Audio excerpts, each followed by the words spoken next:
हम सभी को समस्या को लेकर हमारी समस्या को लेकर हम सभी को आने वाले 2024 के चुनाव के सामने जाना है। जब तक हम समस्या की जड़ नहीं ढूंढ पाएंगे, समस्या हल होने की बजाय बढ़ती जाएगी। विगत 75 वर्षों में 60 वर्ष देश में एक छत्र सत्ता रही। परिणाम भारतीय मूल संविधान में बदलाव के कारण जो सत्ता व्यवस्था आई, वह हम सभी को शोषण का शिकार बनाने वाले साबित हुई।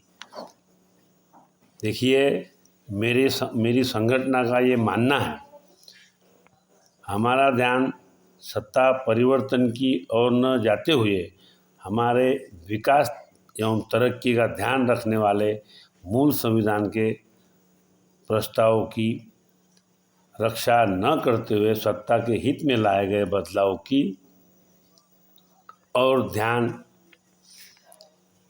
देने की ज़रूरत है। इसके लिए हमें ऐसे कार्यकर्ताओं को अपने अपने क्षेत्र से सत्ता में भेजना होगा जो स्वतंत्र रूप से काम करेंगे, जो सत्ता के हित में लाए गए प्रस्ताव निरस्त कर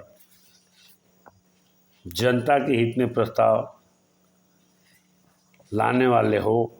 संगठन इस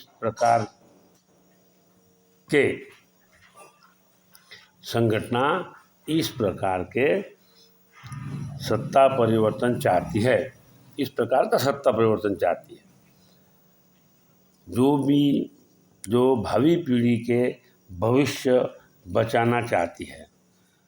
मूल संविधान आज देश में लाई गई सत्ता व्यवस्था की घोर निंदा करता है। जो अपना मूल संविधान है, वो देश में लाई गई सत्ता व्यवस्था की घोर निंदा करता है और करते हुए संविधान संकेत देता है, यदि हमें हमारे मूलभूत अधिकार मिलाना है, इन अधिकारों की रक्षा कर रही न्याय व्यवस्था के साथ साथ स्वतंत्र सभी संवैधानिक संस्था तथा इन सभी का प्रमुख संविधान शासक रक्षक की भूमिका हमें स्वतंत्र कराने तथा उसके चुनाव प्रणाली में बदलाव लाने वाले राजनीतिक लड़ाई का हिस्सा हमें बनना होगा। इसका हल मुख्यतः यही होगा, संविधान जनता द्वारा लाए जाने वाले इस प्रस्ताव का समर्थन तथा पुष्टि करते हुए इसे पहला संशोधन की उपमा देता है। राजनीतिक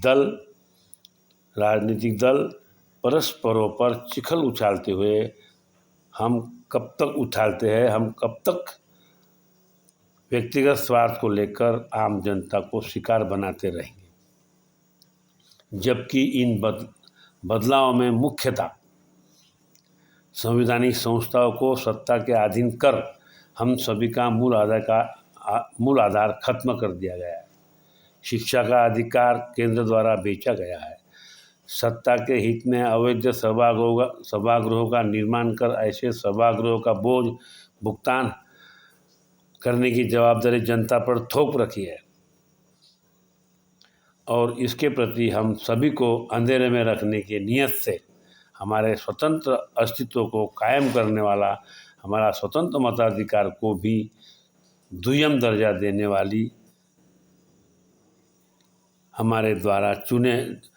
दुय्यम दर्जा देने के नियत से हमारे द्वारा चुने गए जनप्रतिनिधि की आवाज़ सभागृह में बंद करवाने को लेकर केवल उसकी सिर गिनती कर